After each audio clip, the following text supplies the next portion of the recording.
11 July 2026 Bangladesh outsourcing কর্মচারী ঐক্য পরিষদ আয়োজিত সেমিনারে উপস্থিত ছিলেন ঢাকা মহানগর দক্ষিণ শ্রমিক দলের সদস্য সচিব জনাব বদরুল আলম সবুজ। তার বক্তব্যে তিনি আউটসোর্সিং কর্মচারীদের চাকরির অনিশ্চয়তা, দীর্ঘদিনের বৈষম্য এবং স্থায়ীকরণের প্রয়োজনীয়তার বিষয়টি গুরুত্বের সঙ্গে তুলে ধরেন। বক্তব্যের এক পর্যায়ে তিনি বলেন, যদি আউটসোর্সিং ও অস্থায়ী কর্মচারীদের চাকরির নিরাপত্তা ও স্থায়ীকরণ নিশ্চিত করা না যায়, তাহলে প্রথম শ্রেণীর কর্মকর্তাদেরও একই ব্যবস্থার আওতায় এনে বাস্তবতা উপলব্ধি করার সুযোগ দেওয়া উচিত। এই মন্তব্যের মাধ্যমে তিনি বিদ্যমান ব্যবস্থার বৈষম্য নিয়ে প্রশ্ন তোলেন এবং বিষয়টি গুরুত্বের সঙ্গে বিবেচনার আহ্বান জানান। অনুরোধ রইল, তার পুরো বক্তব্যটি মনোযোগ দিয়ে শুনুন, শেয়ার করুন এবং অন্যদেরও দেখার সুযোগ করে দিন। সচেতনতা ও গঠনমূলক আলোচনাই ন্যায্য অধিকার প্রতিষ্ঠার পথকে আরও শক্তিশালী করতে পারে। অন্য সকল ও অতিথিদের বক্তব্য পর্যায়ক্রমে পোস্ট করা হবে। কর্মচারী ঐক্য পরিষদে আয়োজিত আজকে এই সেমিনারে উপস্থিত সম্মানিত সভাপতি, বাংলাদেশ আউটসোর্সিং কর্মচারী ঐক্য পরিষদের বিপ্লবী সভাপতি জনাব রফিকুল ইসলাম, উপস্থিত রয়েছেন আজকের এই অনুষ্ঠানের পরিচালনায় মোহাম্মদ নাইম, আউটসোর্সিং কর্মচারী ঐক্য পরিষদের সংগ্রামী সাধারণ সম্পাদক। আর উপস্থিত রয়েছেন বাংলাদেশ জাতীয়তাবাদী শ্রমিক দল কেন্দ্রীয় কমিটির সহসভাপতি জনাব আজাদ ভাই, অর্থ বিষয়ক সম্পাদক জনাব রফিকুল ইসলাম, শ্রমিক দল ঢাকা মহানগর উত্তরের সাবেক সভাপতি জনাব মতিন ভাই। এতক্ষণ আলোচনা করেছেন জাহাঙ্গীরনগর বিশ্ববিদ্যালয়ের প্রফেসর মাহিমির্জা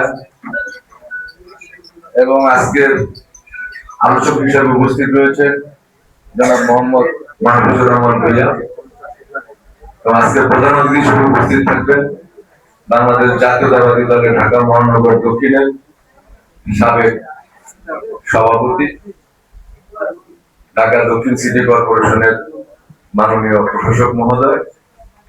উপস্থিত রয়েছে বিভিন্ন দপ্তর, অধিদপ্তর, সংস্থা, স্বায়ত্তশাসিত সরকারি, আধা সরকারি বিভিন্ন প্রতিষ্ঠানের নেতৃবৃন্দ। সকলকে জানাই বাংলাদেশ সরকারি কর্মচারী সমন্বয় পরিষদের পক্ষ থেকে রক্তিম শুভেচ্ছা ও বিপ্লবী অভিনন্দন। উপস্থিত নেতৃবৃন্দ এবং উপস্থিত সহকর্মীবৃন্দ, আমরা দেখেছি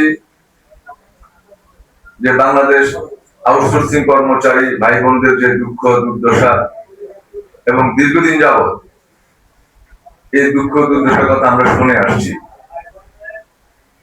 আমরা জানি যে আইয়ামে জাহেলিয়া যুগে যে দাসপ্রথার সিস্টেম ছিল, সেখানে যেভাবে দাসপ্রথা কেনা বেচা হতো, বর্তমান যুগে এই বাংলাদেশেও আমরা দেখতে পাই যে সেভাবে দাসপ্রথা কেনা বেচা হয়।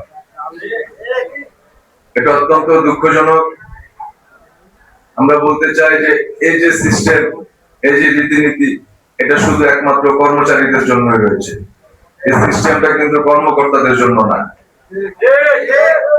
বিশ্ব ব্যাংকের একটা সিস্টেম রয়েছে আউটসোর্সিং এর, যেখানে নিয়োজিত হয় যে এক্সপার্টরা বিভিন্ন ওয়েব ডিজাইন, বিভিন্ন ধরনের হিসাব রক্ষণ এবং বিভিন্ন উচ্চ পদস্থ কর্মকর্তারা যারা নিযুক্ত হয় এবং এক্সপার্ট দ্বারা ওই প্রতিষ্ঠানগুলো পরিচালিত হয়।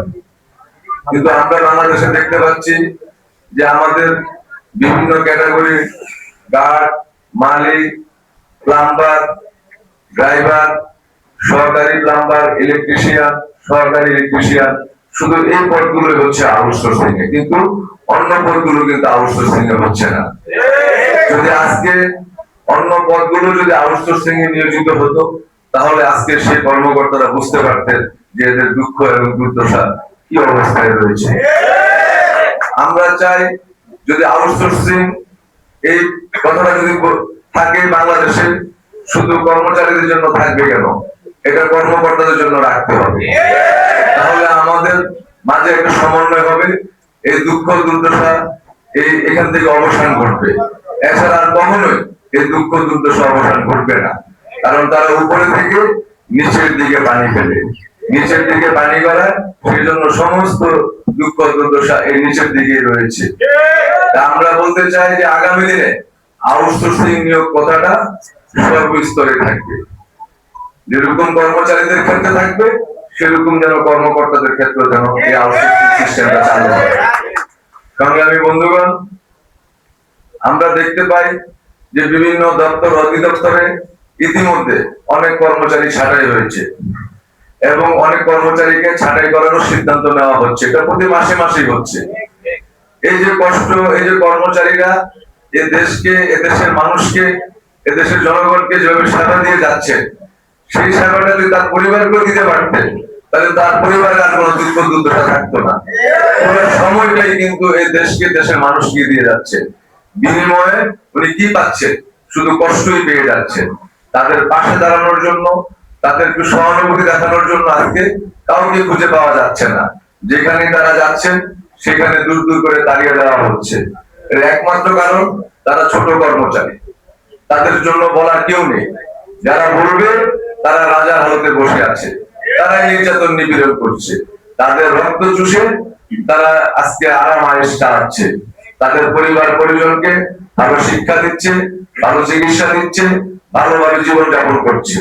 বিনিময়ে কর্মচারীরা তাদের পরিবারকে শুধু দুঃখ আর কষ্ট দিয়ে যাচ্ছে। এটা দেশে চলতে পারে না। আমরা এই বাংলাদেশকে, এই বাংলাদেশের স্বাধীনতা এবং সার্বভৌমত্ব রক্ষা করার জন্য, এই দেশের মানুষের মৌলিক অধিকার, ভোটাধিকার, গণঅধিকার রক্ষা করার জন্য এই বৈষম্য বিরোধী আন্দোলনের সূচনা হয়েছিল। এই বৈষম্য বিরোধী আন্দোলনে এই দেশ থেকে এই স্বৈরাচার ত্যাগ করেছে, কিন্তু এই দেশ থেকে এই স্বৈরাচারের যে প্রেতাত্মারা রয়েছে তারা কিন্তু এখন নির্দিষ্ট জায়গায় তারা অধিষ্ঠ রয়েছে। সেখানে বসে বসে থেকেই তারা এই কর্মচারীদেরকে তারা কষ্ট দিচ্ছে, এই কর্মচারীদের রক্ত তারা চুষে খাচ্ছে। তা আমাদের আন্দোলন হবে কোন সরকারের বিরুদ্ধে নয়, আমাদের আন্দোলন হবে এই দুশ্চরিত্র এই আমলাদের বিরুদ্ধে, এই স্বৈরাচার সরকারের কাছে তারা বসে আছে তাদের বিরুদ্ধে। আমরা দেখতে পেয়েছি এই স্বৈরাচার সরকার পতনের পরে 5ই আগস্টের পরবর্তী সময়ে এই আউটসোর্সিং এর কর্মচারী ভাই বোনেরা একটি সুসংগঠিত আন্দোলন গড়ে তুলেছিলেন এবং সেই আন্দোলনের পরিপ্রেক্ষিতে বাংলাদেশ শ্রম কমিশন, সংস্কার শ্রম কমিশন আওতাধীন একটি নীতিমালা তৈরি হয়েছে 2025।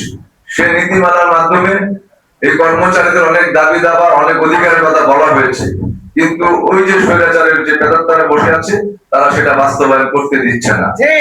তারা এখনো আগের মতো করেই এই কর্মচারীদেরকে ছাঁটাই করছে, তাদের কাছ থেকে অর্থ নিয়ে তারা এই চাকরিতে নিয়োগ দিচ্ছে, আবার কাউকে বাদ দিচ্ছে। এই যে চলমান যে নির্যাতন নিপীড়ন, এই চলমান নির্যাতন নিপীড়নের বিরুদ্ধে আমাদেরকে রুখে দাঁড়াতে হবে। বর্তমান যে সরকার, মাননীয় প্রধানমন্ত্রী জনাব তারেক রহমান, উনি বাংলাদেশে 5 লক্ষ কর্মসংস্থান তৈরি করার জন্য ঘোষণা করেছেন এবং বর্তমান যে শ্রমিক কর্মচারী ভাই বোনদের প্রতি ওনার যে উদারতা এবং ওনার যে সহনশীলতা সেটার আমরা প্রমাণ পেয়েছি। যেমন কৃষি কার্ডের ব্যবস্থা করেছেন, ফ্যামিলি কার্ডের ব্যবস্থা করেছেন, ঈদের সময় কর্মচারীদের প্রণোদনার ব্যবস্থা করেছেন, ঈদ বোনাসের ব্যবস্থা করেছেন এবং বিভিন্ন দপ্তর অধিদপ্তর সারা বাংলাদেশে কর্মসংস্থানের ব্যবস্থা করেছে। কিন্তু এই স্বৈরাচার সরকারের যারা প্রেতাত্মারা এখন আদিষ্ট রয়েছে তারা কিন্তু তার উল্টো কাজগুলো করছে। তারা ছাঁটাই করছে, তারা তাদের পছন্দ মতো লোক নিয়োগ দিচ্ছে, তারা বেতন কেটে দিচ্ছেন, তারা বেতন কমায় দিচ্ছেন। অনেক জায়গায় রয়েছে যে একদিন যদি কাজ না করতে পারে একদিনের বেতন তারা কেটে দেয়। মানুষের তো সুবিধা অসুবিধা রয়েছে, তাই না? সেক্ষেত্রে তারা আমাদের প্রতি সহনশীল না। সম্পূর্ণ সরকারের ঘোষণার বিপরীতে তারা কাজ করছেন। তারা তো সরকারের জন্য কাজ করেন না, তারা দেশের জন্য কাজ করে না, তারা এই দেশের জনগণের জন্য কাজ করে না। যদি তারা সরকার এবং দেশের জনগণের জন্য কাজ করতে, তাহলে এই যারা আজকে দেশকে সেবা দিয়ে যাচ্ছেন, যারা সরকারকে সেবা দিয়ে যাচ্ছেন, যারা জনগণকে সেবা দিয়ে যাচ্ছেন, তাদের প্রতি তারা সহনশীল হতেন, উদারতা হতেন, তাদের প্রতি একটা ভ্রাতৃত্ব বোধ তৈরি হতো।